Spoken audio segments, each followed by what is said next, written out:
In the harsh arena of war, each choice has the power to either spark a movement or extinguish it entirely. What does it take to dismantle a formidable rebellion? How can a battle-hardened army with everything at stake fall apart under continuous strain? This is the account of a confrontation that not only wounded the Confederacy but fractured it from within. A fight enveloped in fog, flames, and critical errors that redefined the Civil War.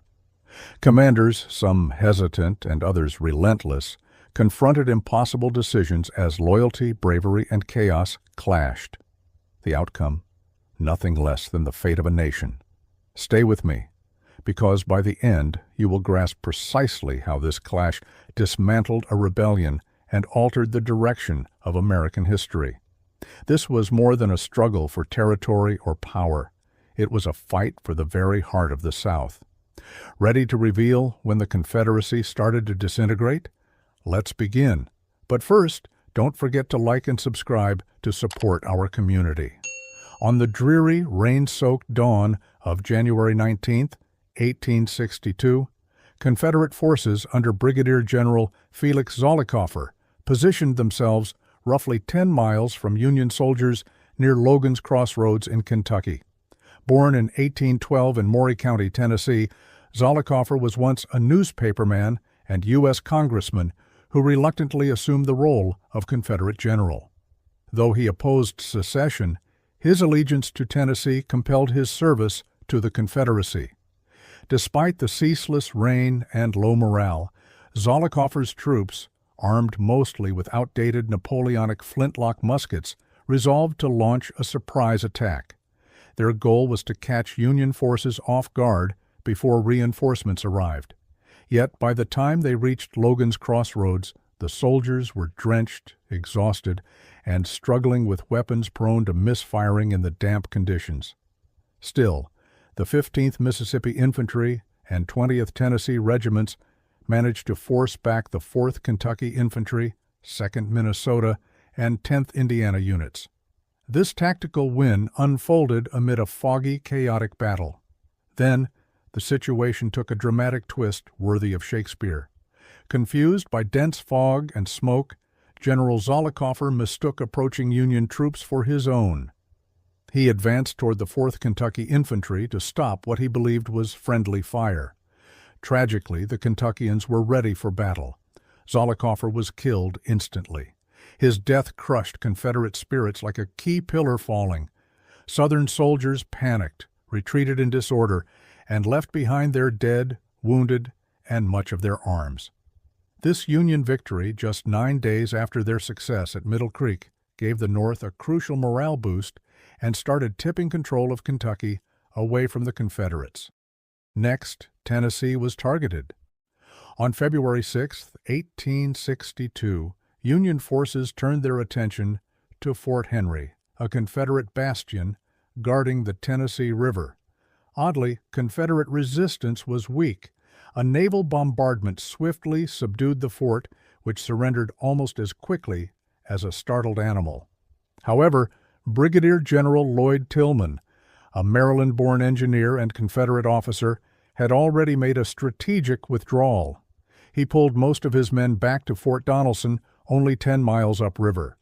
10 days later, after a fierce Union assault, Donelson also fell. Capturing both forts gave Union forces control of the Cumberland and Tennessee rivers, cutting off critical Confederate supply lines for the rest of the war. Tillman's engineering skills could not save him forever. He died later at the Battle of Champion Hill, bravely stationed behind artillery, binoculars in hand. Born in 1824 and famed for his distinctive facial hair, yes, sideburns are named after him, Union General Ambrose Burnside aimed his sights on Roanoke Island. On January 11th, Burnside set out with 80 ships and 15,000 men. After weeks of delays due to weather, he launched an attack on Colonel Henry Shaw and just 2,500 Confederate defenders.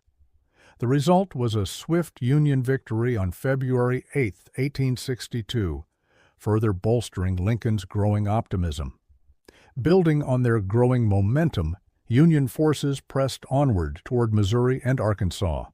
The Army of the Southwest, under the leadership of Brigadier General Samuel Ryan Curtis, a New York-born engineer and politician, prepared to engage Major General Earl Van Dorn's 16,000 Confederate troops. Curtis, a West Point graduate and veteran of the Mexican War, had an exceptional ability to transform confusion into victory.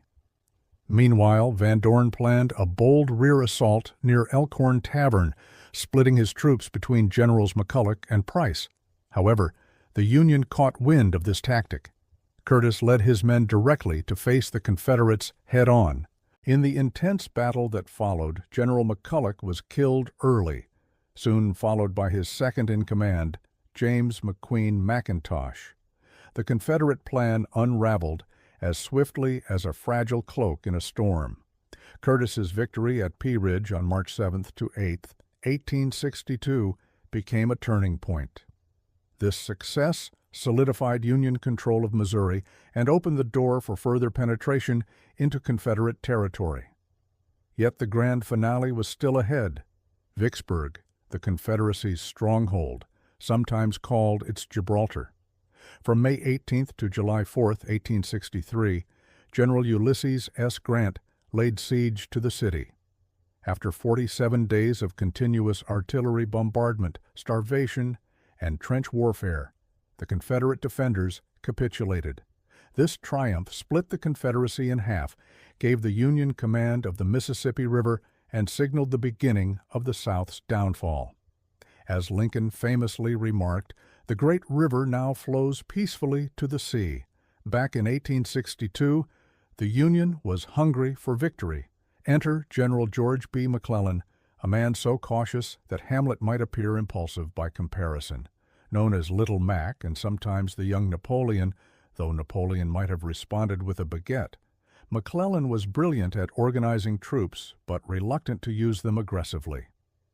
President Lincoln, desperate to end the war before his beard turned entirely gray, urged McClellan to march straight south toward Richmond. McClellan, ever the contrarian, proposed a longer, safer route. His plan was to sail down the Virginia Peninsula, land near Fort Monroe, and cautiously advance on Richmond with naval assistance. Probably sighing under his stovepipe hat, Lincoln consented. The plan showed ingenuity, though it suffered from McClellan's lack of urgency. He overestimated Confederate strength because of Southern misinformation, causing delays. Instead of pressing forward, McClellan chose to lay siege to Yorktown as if it were the ancient city of Troy. Sensing defeat, the Confederates slipped away by night. McClellan declared victory, but in reality, he let them escape to reinforce Richmond's defenses.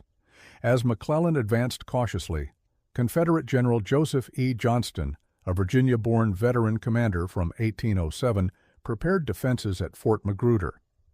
Johnston, famed for tactical withdrawals, had a tense rapport with Confederate President Jefferson Davis, making him a Southern parallel to McClellan. His trusted subordinate, Major General James Longstreet, nicknamed Old War Horse, held position at Fort Magruder. Longstreet was a tough, loyal lieutenant to Robert E. Lee, with a battle-hardened face that told of numerous conflicts. Union General Joseph Hooker, known as Fighting Joe, launched an attack but was fiercely repelled by the Confederates. Then Brigadier General Philip Kearny arrived like a burst of fresh energy, pushing Union troops to reclaim lost ground. The battle continued into the night, ending with the Confederates deliberately withdrawing again to buy time to strengthen Richmond's defenses. McClellan, ever the optimist, called it another victory. Meanwhile, the Confederates relaxed behind their lines, viewing it as a successful delay. While McClellan played cautious chess with real lives, General Ulysses S. Grant was stirring up action in Tennessee. On April 6, 1862, near Shiloh Church, Confederate General Albert Sidney Johnston, one of several Johnstons in the South, launched a surprise attack. The Union was caught more off guard than a sunbathing cat. Though the Confederates gained early ground, reinforcements led by General Don Carlos Buell arrived. Buell, a man lacking charm but known for his reliable punctuality, helped turn the tide. Tragically, Confederate General Albert Sidney Johnston sustained a fatal leg wound, dying from blood loss, a severe blow to Southern command. Meanwhile, in Virginia, McClellan's slow advance tested President Lincoln's patience.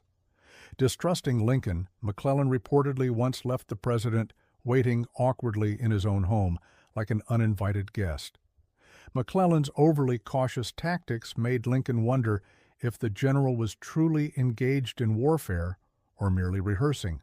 Despite commanding roughly 100,000 troops and 400 ships, McClellan repeatedly hesitated, giving Confederates precious time to fortify Richmond and turning a potential quick victory into a prolonged struggle. By mid-1862, the Union controlled Missouri and held a position in Arkansas, yet the Confederacy remained defiant. McClellan's Peninsula Campaign had come to a halt, Grant's prominence was on the rise, and Lincoln was discovering that some of the fiercest battles happened in the minds of his generals. In April 1862, the Union Army, led by General Ulysses S. Grant, encamped near a small church named Shiloh, ironically translated as Place of Peace. What followed was far from peaceful. General Johnston surprised the Union with a Confederate attack that turned the peaceful Tennessee woods into a grim battlefield. After Johnston was fatally wounded, command passed to General P.G.T. Beauregard, a man with a distinctly French name and polished style. As night fell, Beauregard, mistakenly convinced that victory was assured, called off the assault. Unaware to him, Union reinforcements were on their way, setting the stage for a grueling two-day fight ending in a Union win, but at a heavy cost for both sides. The next morning, Grant launched a fierce counteroffensive, forcing Confederate forces to retreat. Was it truly a victory? Technically, yes, but with 13,000 Union and 10,000 Confederate casualties, it stood as the most deadly battle in U.S. history up to then, such a costly success that many questioned its worth. Grant himself confessed, "I gave up all idea of saving the Union except by complete conquest," a sobering admission. While Shiloh soaked Tennessee in blood, Admiral David Farragut was turning the Mississippi River into a Union artery. In late April 1862, he bravely led a naval fleet past Fort Jackson and Fort St. Philip, enduring cannon fire and Confederate resistance.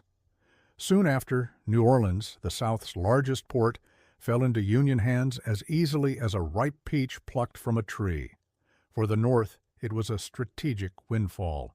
Controlling the lower Mississippi River strangled Confederate supply lines and split the South in two. Meanwhile, in Virginia, General Thomas "Stonewall" Jackson was several moves ahead, while others scrambled to keep pace. Union General Nathaniel Banks was camped at Strasburg, likely enjoying his coffee with a hint of smugness. Fresh from victory at Front Royal, Jackson decided to pursue Banks like a cat chasing a laser pointer. Banks panicked and retreated disorderly toward Winchester. Uncertain of Banks's exact path, Jackson split his forces to block all possible escape routes. It was essentially a military game of hide-and-seek with muskets. At dawn, on May 25th, Jackson struck. Initially targeting Camp Hill, he soon found it too fortified and quickly switched focus to Bowers Hill. Within an hour, Confederate forces sent Union troops fleeing as though haunted by a ghost. Winchester's Southern sympathizing residents worsened the Union soldiers' plight by firing from their windows as the troops retreated, a rather unconventional show of Southern hospitality. After the victory, Jackson nearly fell into a Union pincer movement. Richmond campaign troops tried to trap his Stonewall Brigade, but Jackson, ever the elusive tactician, slipped through a narrow gap and vanished without a trace. Once again, the Union was left with no spoils to show for their efforts. Near Richmond, General Joseph E. Johnston anticipated a Union push. He noticed that General Erasmus D. Keyes and the Union Fourth Corps had moved toward Seven Pines, a village served by only 3 roads and a single fragile bridge. Johnston saw an opening and planned a 3-pronged attack. But Mother Nature intervened. Rain turned the Grapevine Bridge into a slippery morass, and Confederate coordination shattered like a poorly executed group project. The battle descended into chaos, and Johnston was injured, leading to Robert E. Lee taking command. Thus, the legend of Lee began. A perfect day for disaster. General Silas Casey, displaying tactical sense about as keen as a distracted squirrel, looked into the Virginia mist and noticed movement. The Confederate army was approaching, yet rather than readying his troops or digging in, Casey seemed to think that rest was the best defense. His division, inexperienced and barely trained, lay exposed, like a picnic caught in an unexpected thunderstorm. Then came D.H. Hill, the Confederate general known for bluntness and the impatience of an energetic child. Hill launched his attack with unrelenting force, striking Casey's unprepared men like a wrecking ball smashing a dollhouse. Casey's troops retreated with such speed it almost looked like they had invented the moonwalk. Yet Hill, charging ahead like a lone wolf, hadn't waited for the other Confederate divisions to join him. His troops stormed forward as if late for a barbecue, while the rest of the Southern forces were still busy lacing their boots. When the Union's 3rd Corps arrived, Hill quickly realized he had taken on more blue soldiers than he could handle. General G.W. Smith, next in command, received Hill's urgent call for reinforcements. Smith, a man who looked more suited to writing poetry than leading troops, launched his own attack. It was bold and dramatic, though somewhat tardy. Meanwhile, the Union's 2nd Corps, led by the relentless General Edwin V. Sumner, advanced towards the fragile Grapevine Bridge, so rickety it seemed built by drunken raccoons. The Confederates expected it to collapse under the soldiers' weight, but incredibly it held firm. Sumner's forces crossed like ants following a sugar trail, beginning to shift the battle's momentum. Instead of reinforcing Hill to crush the 4th Corps, Confederate reinforcements faced off against Sumner's fresh troops. Surprise! As darkness fell, the battlefield descended into chaos, a tangled mess of reinforcements, counterattacks, and exhausted soldiers. The 4th Corps was no longer surrounded, and both armies continued pouring in troops as if it were a frantic Black Friday sale. Confederate Commander General Joseph E. Johnston, ever the brave leader, rode too close to the front. One of his men warned, "Sir, you're riding into bullets." Johnston, with the confidence of a man who had read one too many adventure novels, replied, "Colonel, there's no use dodging when you hear them." They've passed moments later. He was hit by a bullet in the arm, then struck again by shrapnel in the leg and chest. It turned out bullets had zero respect for bravado. With Johnston incapacitated, the Confederate assault faltered. The battle ended indecisively, like a chess game where both players fall asleep. But this moment marked a crucial turning point. General Robert E. Lee was summoned to lead Confederate forces, signaling that the war was about to escalate dramatically. By mid-1862, the Union had nearly secured control of the Mississippi River, highlighted by the naval battle of Memphis, an engagement resembling bumper boats armed with cannons. The last Confederate stronghold was Vicksburg. Frustrated with half measures, President Lincoln signed the Second Confiscation Act, offering more enslaved people a path to freedom. Soon followed the Battle of South Mountain and the Second Battle of Bull Run, a Confederate victory overshadowed when Union troops stumbled upon Lee's battle plans, left behind as if a cursed treasure map. Next came the Battle of Antietam, the bloodiest 24-hour period of the war. Lee's invasion of northern soil failed, and Kentucky remained unconvinced by Confederate attempts to win its loyalty. Meanwhile, Britain hovered on the brink of diplomatically recognizing the Confederacy. The South knew that if Lincoln enacted the Emancipation Proclamation, their hopes for foreign support would vanish like smoke. Lincoln soon announced his intention to issue the proclamation, By January 1863, even Native American tribes began choosing sides, seeking to back the eventual victor and protect their interests. December 1862 brought the brutal Battle of Fredericksburg, where Union troops suffered devastating losses. In a rare act of compassion, Confederate Sergeant Richard Kirkland risked his life to give water to wounded Union soldiers, prompting a temporary ceasefire. Despite such courage, the Union assault was a logistical disaster. Morale sank, Lincoln's popularity faltered, and desertions increased. Finally, the Battle of Stones River gave the Union a crucial victory. Spirits lifted, but the year ended with relentless bloodshed, exhaustion, and a war far from over. As the smoke cleared and the fog lifted, the Confederacy stood broken, its bonds strained, its future uncertain. But what if today's story is only part of the truth? Could a single moment, a single misstep in the fog, have changed everything, with forgotten decisions and untold sacrifices still whispered beneath history's surface? What might have unfolded if different paths were chosen? And what does this unraveling reveal about leadership, loyalty, and the fragile ties holding a nation together in wartime? Share your thoughts below, because history is never just behind us. It lives in the questions it leaves unanswered. What do you believe was the true turning point that doomed the Confederacy?